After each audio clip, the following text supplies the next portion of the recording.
We begin on the ice. It was a big night for the Broadway Blue Shirts as they took down the Toronto Maple Leafs 4-1 and an impressive effort. The New Jersey Devils snapped a three-game losing streak with a 3-2 victory over the Carolina Hurricanes in Newark. And in Brooklyn, the Islanders defeated the Minnesota Wild 2-1.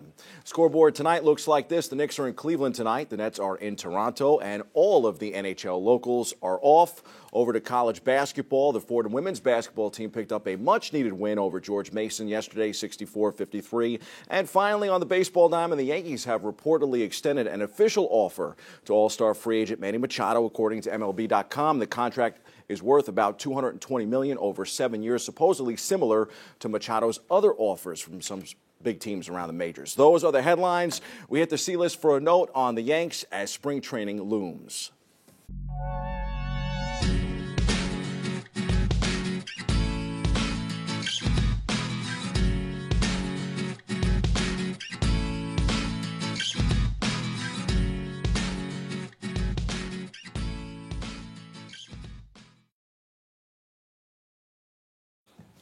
Yankees won 100 games last season and lost to the Red Sox in 4 games in the American League Division Series. That could have easily gone the other way. But the Yanks didn't win because the Red Sox were just better. Now the Yanks have re-signed J.A. Happ and CC Sabathia and Zach Britton and added James Paxton and Adam Ottavino. They've also brought aboard Troy Tulowitzki because Didi Gregorius is recovering from Tommy John surgery, as well as DJ LeMahieu. So they are loaded and could beat the Red Sox and the Astros to get out of the American League and win it all.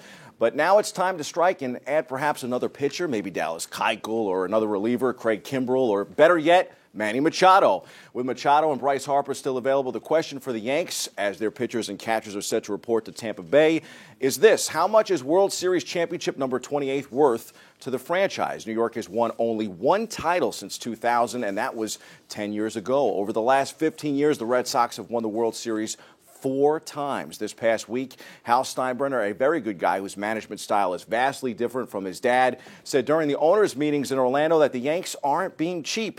Well, if you're not being cheap, go get Manny Machado. That's your look at sports. I'm Bobby C.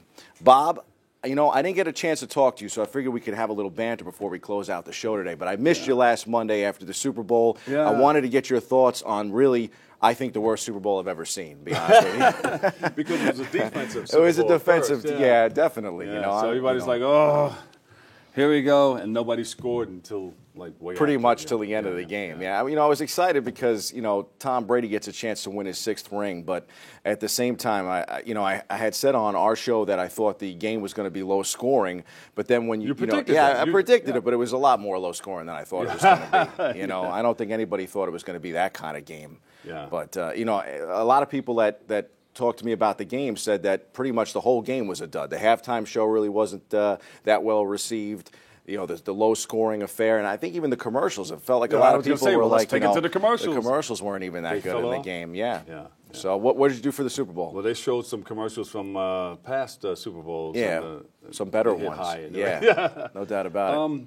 I just sat back. I ordered some things to eat, a couple of things to drink, and just tried to enjoy the game. Yeah. And when it was slow, I just got up and walked around, did some other things, and just came back. Uneventful like the game itself. Yeah. On the way back, I ended up coming back from Atlanta, so I had to make a connection in Nashville. I was going to meet you out there.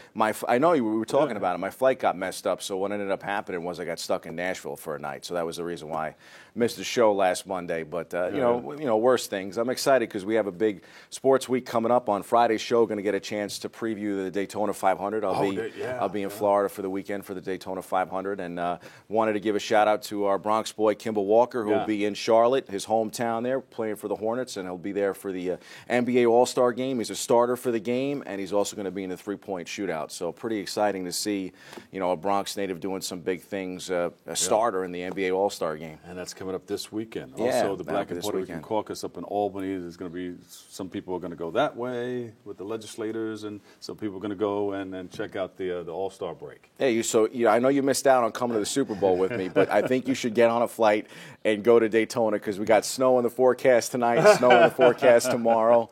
I think it's time for you to hop this plane and come with me to the 500. Yeah, I may do that. Sounds good. See if we can make a deal. Been a great show. Call up the airlines and do it. All right. Thank you. Bobby. Bob to the Bob, bang a dang dang, digga digga digga dong a dang. Thank you, Bobby C. Give him another big round of applause. You always come with some great information. Unfortunately, Bobby, that's all the time we have for today's show. I'd like to thank our guests for joining us and you for tuning in and checking it all out. And make sure you catch the Recablecast tonight at 5 and 10 p.m. Or you can watch anytime on the web at bronxnet.org, or you can tune in Wednesday for an all-new episode with our host, Darren Jaime. For all of us here at BronxNet, have a great and enjoyable day. And always remember this: what you are is God's gift to you, and what you make of yourself is your gift to God. So choose your choice and let your choice control the chooser. And remember, whether you say you can or you can't, either way, you're right. I'll see you on the radio tonight, 107.5 with WBLS. Peace.